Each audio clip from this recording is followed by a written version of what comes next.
जय हिंद सभी को। आप सभी का ओबराय स्टडी में स्वागत है। तो चलिए हम लोग आज पॉलिटी के क्लास से दूसरा देखते हैं। उसमें भाग 2 पढ़ना है। भाग 2 में क्या है? नागरिकता। इसमें अनुच्छेद 5 से लेकर 11 तक है। अनुच्छेद 5 से 11 तक है। भारत जो भी देश के नागरिक होता है उसको एक विशेष प्रकार के अधिकार दिए जाते हैं, स्वतंत्रता दिया जाता है। जैसे राजनीतिक अधिकार हो गया, कानूनी अधिकार हो गया। अगर आप जिस देश के नागरिक हैं उसी देश में वोट दे सकते हैं, आप उस देश में चुनाव लड़ सकते हैं, हर एक तरह के कार्य कर सकते हैं। और कानूनी अधिकार में होता है कि आप पर अगर कोई जुर्म करे या किसी से आपका कोई भी अथी हुआ तो आप हाई कोर्ट जा सकते हैं, उसके लिए सुप्रीम कोर्ट जा सकते हैं। ये सारे अधिकार उस देश के सिर्फ नागरिक को ही दिया जाता है, दूसरे देश के नागरिक को नहीं दिया जाता है। भारत में नागरिकता एकहरी है। भारत में कैसी नागरिकता है? एकहरी प्रकार के नागरिकता। एकहरी कहने का मतलब है कि पूरे देश का एक ही नागरिक होता है, राज्य का अलग से नागरिक नहीं। तो पूरे देश के हम लोग क्या है? देश के नागरिक हैं लेकिन राज्य के निवासी हैं। देश के नागरिक हैं लेकिन राज्य के निवासी हैं। तब पूरे भारत के एक ही नागरिकता होता है, इसलिए एकहरी नागरिकता कहते हैं। और ये लिया कहाँ से गया है? ब्रिटेन से। जो देश के नागरिक होता है वहाँ आप पैन कार्ड बनवा सकते हैं, आधार कार्ड बनवा सकते हैं, दूसरे देश में नहीं बनवा सकते। और ये जो अमेरिका है, अमेरिका में दोहरी नागरिकता है। अमेरिका में कैसी नागरिकता है? दोहरी। अमेरिका में दोहरी नागरिकता है। अनुच्छेद 5 में है, 5 में दिया हुआ है कि 26 जनवरी 1950 को संविधान जब लागू हुआ था उस टाइम जो भी भारत के निवासी यहाँ पे थे उन सभी को नागरिकता दे दिया गया था।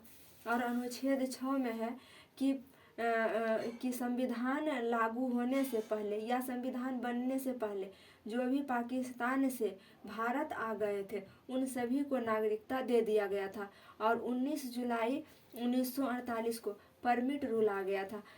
मतलब उसमें कहा गया था कि जो भी व्यक्ति 1 मार्च 1947 से बाद और 19 जुलाई 1948 से पहले अगर भारत आ गया तो उसको परमिट रूल का फॉलो नहीं करना पड़ेगा। लेकिन अगर इसके 19 जुलाई 1948 के बाद आएगा तो उसको परमिट रूल फॉलो करना पड़ेगा। तो परमिट रूल क्या होता है? इसमें आपको 6 माह नागरिकता से पहले बाहर रखा जाएगा, डायरेक्ट आपको नागरिकता नहीं दिया जाएगा। पहले 6 महीना के लिए परमिट रूल फॉलो करना पड़ेगा, उसके बाद आपको नागरिकता।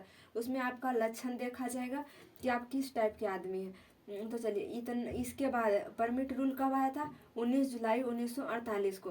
अनुच्छेद 7 में है कि भारत से पाकिस्तान जो भी व्यक्ति गए थे अगर 1 मार्च 1947 के बाद गए थे तो उनको नागरिकता मिल जाएगा भारत का। लेकिन 1 मार्च 1947 से पहले गए तो उनको नागरिकता नहीं मिलेगा। और अनुच्छेद 8 में है कि अगर विदेश से आप भ्रमण के लिए जाते हैं या नौकरी के लिए जाते हैं तो आपका नागरिकता समाप्त नहीं होगा। लेकिन वहाँ के नागरिकता जैसे ही ले लेते हैं तो भारत के नागरिकता समाप्त हो जाता है। ये अनुच्छेद 19 में कहता है कि अगर आप किसी देश के नागरिकता ले लेते हैं तो भारत के नागरिकता समाप्त हो जाएगा। और अनुच्छेद 8 में है, अनुच्छेद 10 में है कि आप जब तक देश विरोधी कार्य नहीं कीजिएगा तब तक आपकी नागरिकता बनी हुई रहेगा। जब तक आप देश विरोधी कार्य नहीं कीजिएगा तब तक आपके नागरिकता बना रहेगा। नागरिकता कानून कौन बनाती है? संसद बनाती है। संसद में भी कौन? गृह मंत्रालय बनाती है। नागरिकता कानून कौन बनाती है? संसद। संसद में कौन? गृह मंत्रालय के अंतर्गत ये आता है। ये अनुच्छेद 11 में है। अगर आप कोई देश विरोधी काम करेंगे या पागल हो जाएंगे या दूसरे देश के प्रभाव में या दूसरे देश से गाली गलौज करेंगे तो आपके नागरिकता समाप्त कर दिया जाएगा गृह मंत्रालय के द्वारा। गृह मंत्रालय यानी संसद के द्वारा। तो चलिए एक बार फिर से रिवीजन कीजिए। भारत में कैसी नागरिकता है? एकहरी नागरिकता। कहाँ से लिया गया है? ब्रिटेन से लिया गया है। और अमेरिका में कैसी नागरिकता है?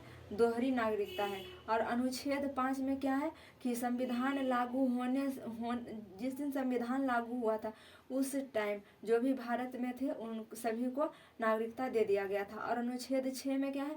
पाकिस्तान से भारत जो भी व्यक्ति संविधान लागू होने से पहले आ गए थे, उनको जो भी व्यक्ति पाकिस्तान से भारत आए थे उन सभी को नागरिकता दे दिया गया था अनुच्छेद 6 में। लेकिन जो भी 1 मार्च 1947 से पहले गए थे उनको नागरिकता नहीं दिया गया था। जो 1 मार्च 1947 के बाद गए थे और 19 जुलाई 1948 से पहले भारत आ गए थे उनको परमिट रूल का फॉलो नहीं करना पड़ता था। और जो भी 19 जुलाई 1948 के बाद आए उनको परमिट रूल फॉलो करना पड़ेगा। तो परमिट रूल कब आया था? 19 जुलाई 1947 को। अनुच्छेद 7 में क्या है कि भारत से पाकिस्तान जो भी व्यक्ति 1 मार्च 1947 से अगर पहले गए हैं तो उसको नागरिकता नहीं दिया जाएगा, और 1 मार्च 1947 के बाद गए हैं, भारत से पाकिस्तान गए हैं 1 मार्च 1947 से अगर पहले गए हैं तो उनको नागरिकता नहीं दिया जाएगा, और बाद में गए हैं तो नागरिकता मिल जाएगा। और अनुच्छेद 8 में इसका ये उतना इम्पोर्टेंट नहीं है, यहाँ से इम्पोर्टेंट है। अनुच्छेद 8 में क्या है, विदेश भ्रमण अगर करने जाएंगे या नौकरी करने जाएंगे तो सदस्यता समाप्त नहीं होगी। और अनुच्छेद 9 में है कि विदेशी नागरिकता लेने पर भारत की नागरिकता समाप्त हो जाएगी। अनुच्छेद 10 में है कि देश विरोधी कार्य अगर नहीं करेंगे तब तक आपकी नागरिकता बची हुई रहेगी। और अनुच्छेद 11 में है कि अगर अनुच्छेद 11 में है कि नागरिकता कानून कौन बनाती है? संसद बनाती है। संसद में भी कौन? गृह मंत्रालय बनाती है। अगर आप देश विरोधी कार्य करते हैं या पागल हो जाते हैं या पागल हो जाते हैं या दूसरे देश को अनाप शनाप बकते तो आपका नागरिकता समाप्त कर दिया जाएगा गृह मंत्रालय के द्वारा। तो आगे समझिए, आगे क्या है, नागरिकता प्राप्त करने के 5 विधि होते हैं। नागरिकता प्राप्त करने के कितने विधि होते हैं? 5 विधि। पहला है जन्म के आधार पर। जन्म के आधार पर मतलब हम जो भी बच्चा यहाँ अपने देश में यानी भारत में जन्म लिया है तो उस सभी भारत के नागरिक हो जाएगा अगर उसके माता पिता भारत के हैं तब। और दूसरा में क्या है, वंश के आधार पर। इसका मतलब अगर कोई बच्चा भारत में या विदेश में भी जन्म लेता है, अगर उनके माता या पिता में से कोई एक भी या दोनों या कोई एक भी अगर भारतीय हैं तो उनको वंश के आधार पर नागरिकता दे दिया जाएगा। और तीसरा में है कि विदेशी राज्यों को भारत में मिलाने पर, अगर आप किसी विदेशी राज्य को भारत में मिलाते हैं, जैसे सिक्किम को मिलाया गया था 1975 में, तो 1975 में जब सिक्किम को मिलाया गया था तो उसको भी नागरिकता देंगे कि नहीं देंगे? तो वही विदेशी राज्य को मिलाने पर भी नागरिकता दिया जाता है। ये तीसरा में है। चौथा में है कि पंजीकरण से नागरिकता लिया जाता है 7 साल पर। अगर आप पंजीकरण के थ्रू नागरिकता लेते हैं तो आपको पहले 7 साल रहना पड़ेगा, उसके बाद आपको नागरिकता दिया जाएगा। और 5वां में है देशीकरण में 10 साल पर नागरिकता मिलता है। या यदि आप कोई भारत के एक भी भाषा जानते हैं या भारत के प्रति सकारात्मक सोच रखते हैं या आप वैज्ञानिक प्रवृत्ति का है, चाहे आप में किसी एक कला का गुण है, तो आप देशीकरण के थ्रू नागरिकता 10 साल में ले सकते हैं। पंजीकरण में नागरिकता 7 साल में दिया जाता है। उसके बाद है ओवरसीज नागरिकता। यह क्या होता है? ओवरसीज नागरिकता को लक्ष्मीमल सिंघवी समिति के द्वारा 2005 में जोड़ा गया था। इसमें जो बड़े बड़े उद्योगपति थे भारतीय, वो भारत से अभी दूसरे देश के नागरिकता ले चुके हैं, उनके लिए ये ओवरसीज नागरिकता लाया गया था। ये बिना वीजा, ये ओवरसीज नागरिकता जिसके पास होता है वह बिना वीजा के भारत आ सकते हैं, इसीलिए इन सभी के लिए बना था ओवरसीज नागरिकता। वीजा उसे कहा जाता है जब हम किसी दूसरे